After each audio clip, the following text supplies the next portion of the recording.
Greetings from the Instruction Department of Rock Hill Schools. First, let us convey our thoughts to you and your family, that all of you are safe and healthy at this time. Thank you so much for your patience and understanding, as we have been adjusting, like you, to the drastic changes in life during the last few weeks.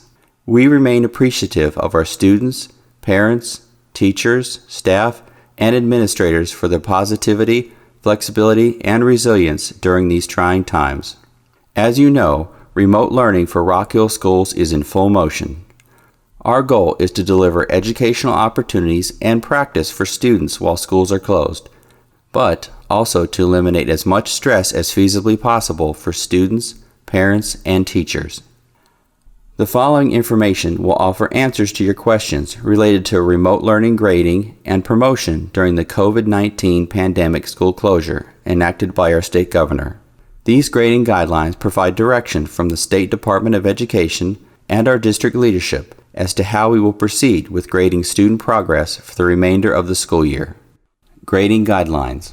The South Carolina Department of Education provided initial guidance documents for our grading guidelines through a committee of educators and leaders from around the state as to how we should move forward in student progress for the remainder of the school year.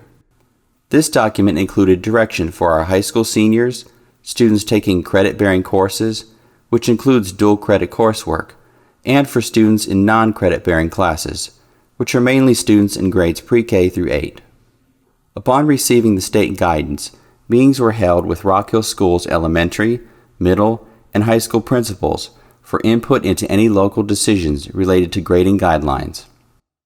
In this process, we have remained committed to remembering equity and access to instruction as a priority, how grading will benefit all students as we allow as much flexibility as possible at the student and teacher levels, and that we remember grace is as important as grades as our students and families have faced new and life-altering challenges in relation to this school closure. For all students taking credit-bearing courses, the state guidance provides opportunities that should be afforded to all students during this time of remote learning.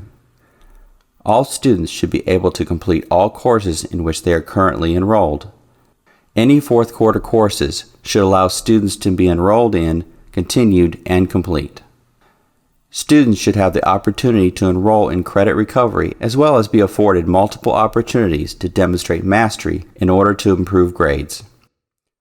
Additionally, students taking dual credit courses in conjunction with higher education should be allowed to complete all courses. The South Carolina Department of Education applied for and received an assessment and accountability waiver from the U.S. Department of Education. This waiver provides that for spring 2020, South Carolina will not administer any end-of-course examinations. In order to be fair and consistent, all exams in credit-bearing courses in Rock Hill Schools are canceled for the spring semester, along with the 20% weighting for examination grades.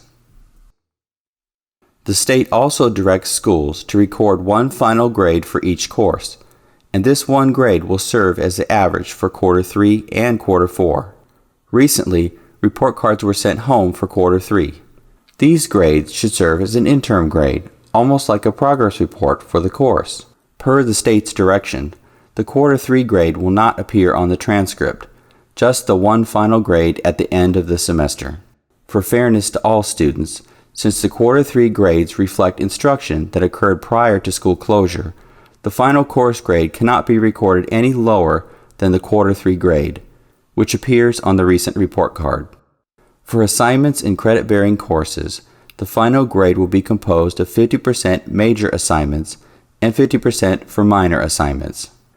All credit-bearing courses must follow the state's 10-point grading plan, which means that a numerical average will be applied and factored into a student's GPA.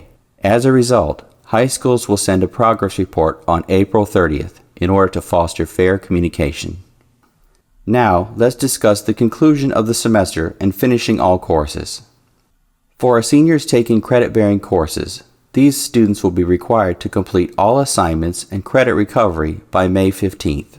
From May 15th to May 21st, students will be able to finalize any teacher-directed work, make any teacher-directed adjustments, and take care of any outstanding questions or concerns. On May 22nd, the GPA will be calculated and necessary processing will take place for class rank, valedictorian and salutatorian rankings, information for scholarships, and other necessary business. For all other students taking credit-bearing courses, these pupils will have until May 26th to complete all work. Remember, seat time has been waived by the State Department for Semester 2 courses. Students who have a failure for attendance during the first semester will be allowed to enroll in virtual makeup sessions offered by their high school. Now, let's shift our focus to students taking non-credit-bearing courses. This includes students in grades pre-kindergarten through 8th grade.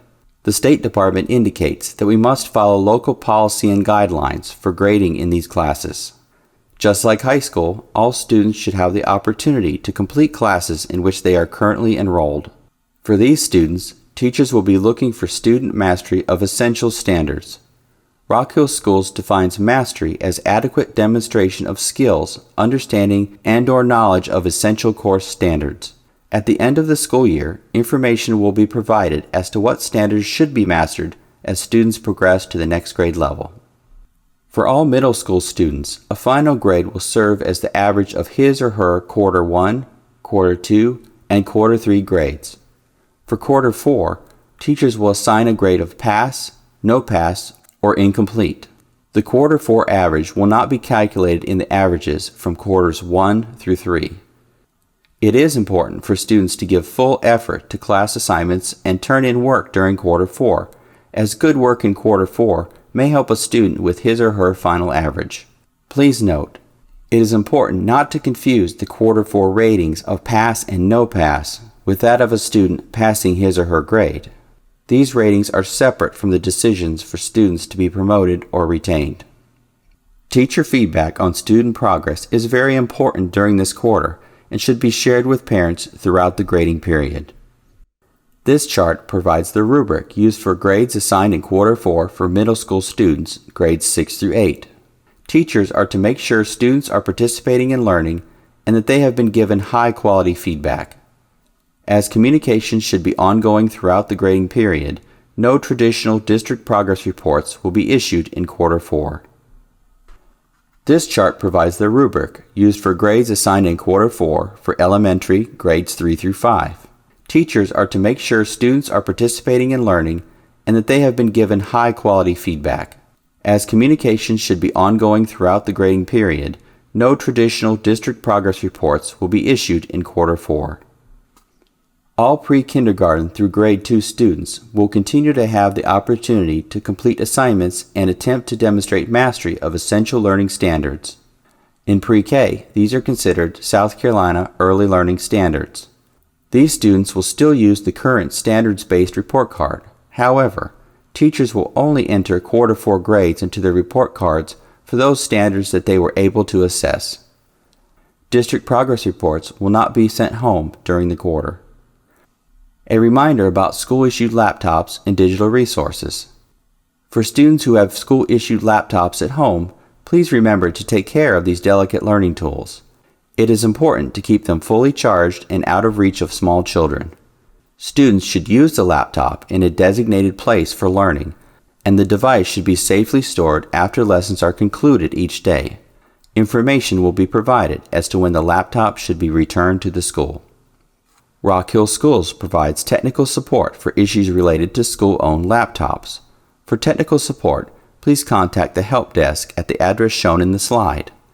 If you need assistance with our learning management system, Canvas, or the Launchpad website, you may find learning resources at the address provided, or please feel free to use the Technology Help Desk address. For further information or answers to questions, you are encouraged to contact your child's teacher or principal through their email addresses located on the district website at www.rock-hill.k12.sc.us. Additional direction is offered through the Rock Hill Schools helpline at helpme@rhmail.org. You may also call 803-980-2016 for assistance during the hours of 8:30 a.m. through 3 p.m. Thank you for your attention and support of Rock Hill Schools. Please remain safe and well, and we look forward to our school facilities reopening in the near future.